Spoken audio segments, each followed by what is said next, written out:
Hello, everyone, and thank you for joining us today. My name is Isabel, and I'm an Education Community Manager at ACCA.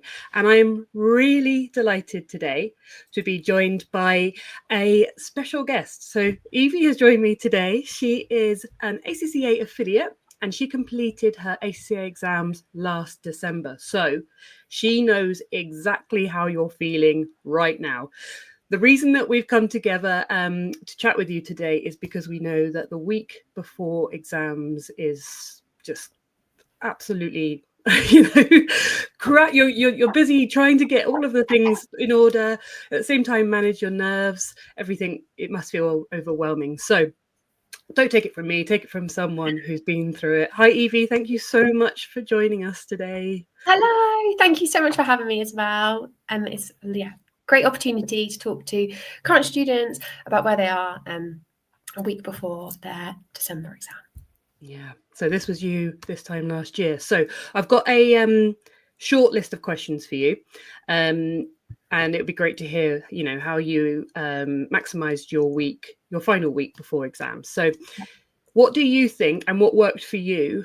What do you think students should focus on in the week before exams? Okay, so everyone will feel super nervous right now and feel a bit lost and overwhelmed about what they should focus on. So I've got some points just to go through. I think the first thing, by now you should have learned the syllabus, and it's time to now focus on your weaker topics.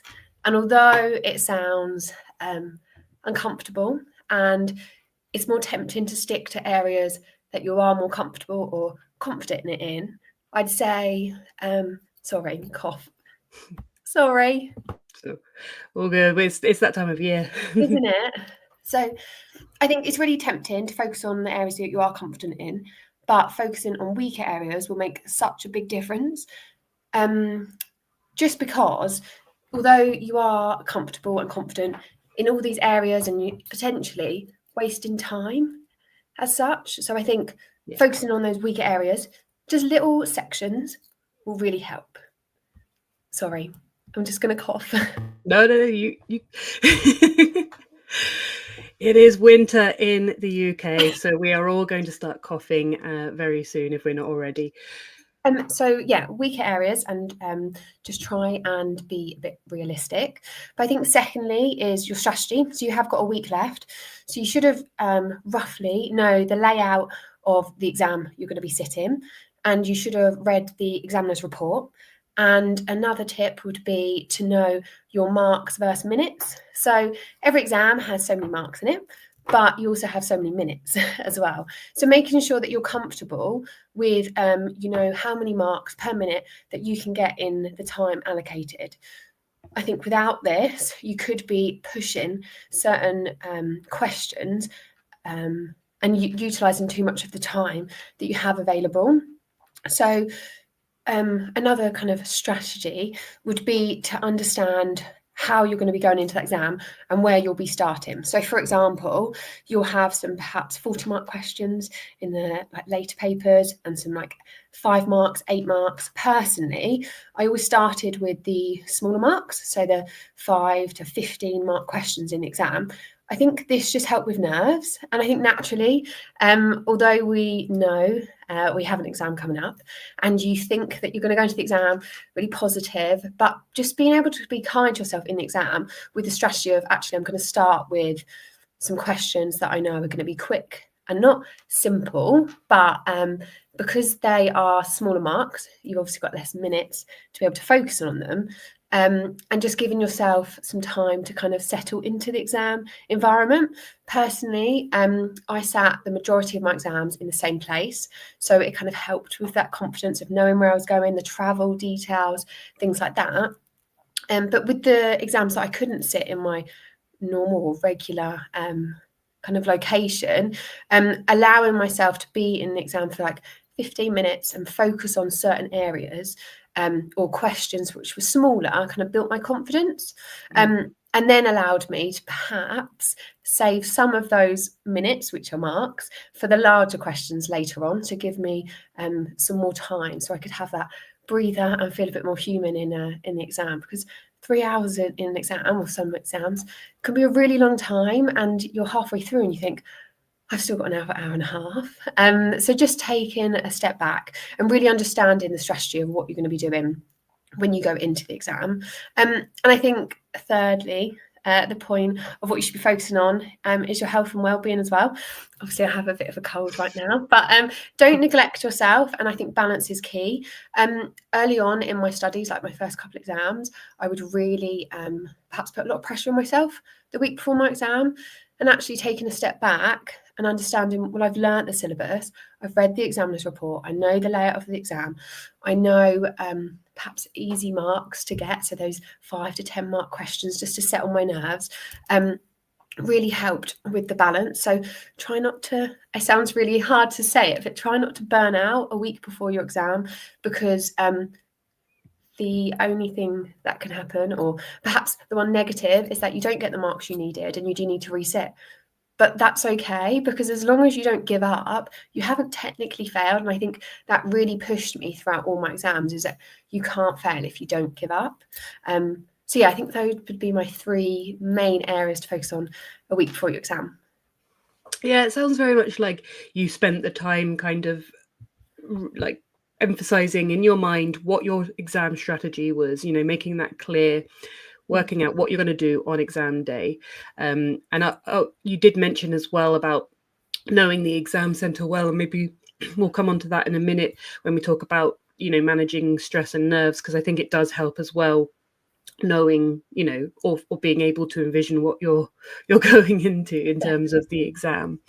But so in terms of when you were studying and when you were revising in that final week, did you have any like strategies for making sure you had that protected time? What were your methods for maximizing the revision time that you had available to you?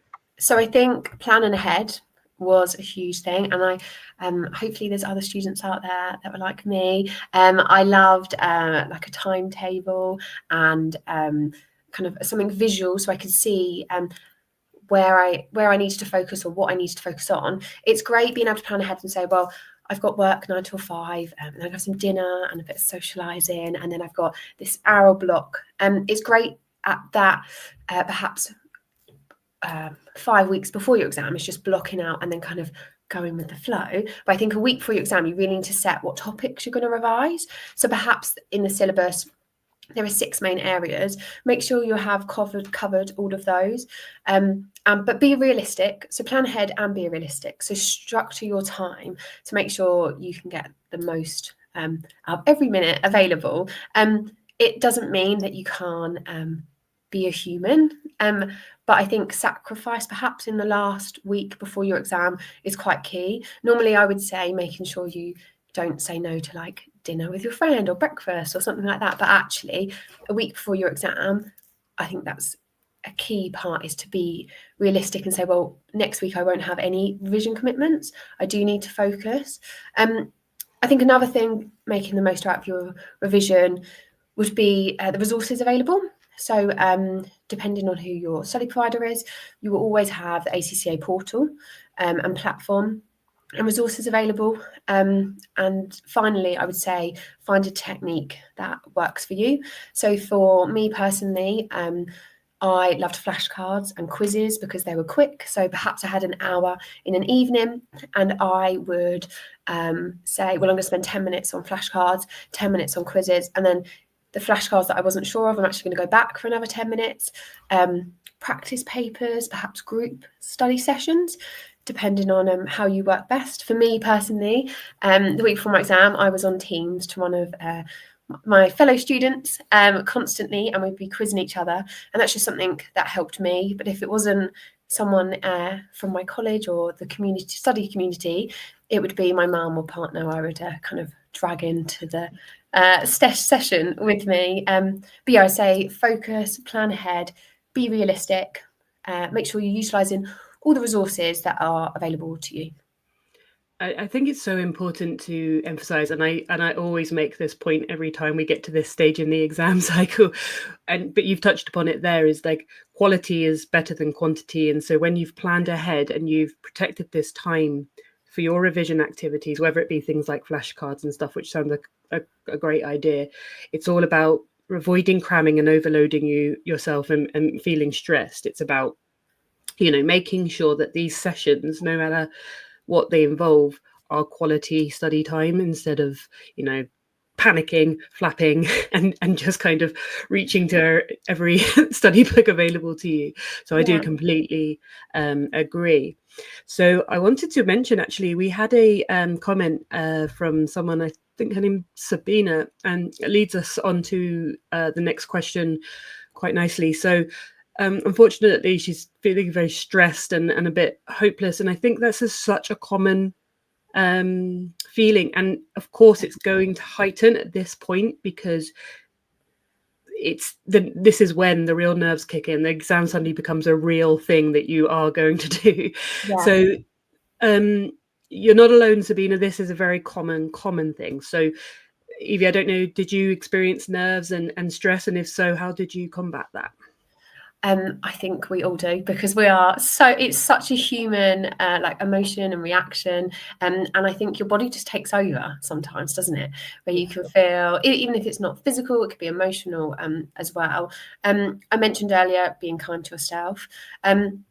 I found staying active and social and being connected to the outside world, because I think a week before your exam you can feel quite alone and isolated, especially if perhaps your friends or family haven't studied, or it's making sure that you stay active and social, exercise, perhaps just getting outside in nature, bringing yourself back to reality and thinking, oh, well, actually I can do this, and I'm going to do this, but reassuring yourself that all of these feelings are normal, and I'm not alone, because there is so many other ACCA students who are going to feel like this right now. I would say being kind to yourself as well. So being present, perhaps cooking yourself your favourite meal, just spending like half an hour in the kitchen, feeling more present, or taking like a mindful break, or going to do something that you enjoy. Like we said earlier, utilising your time and planning ahead is great, but making sure you actually have scheduled in time for yourself and being able to switch off.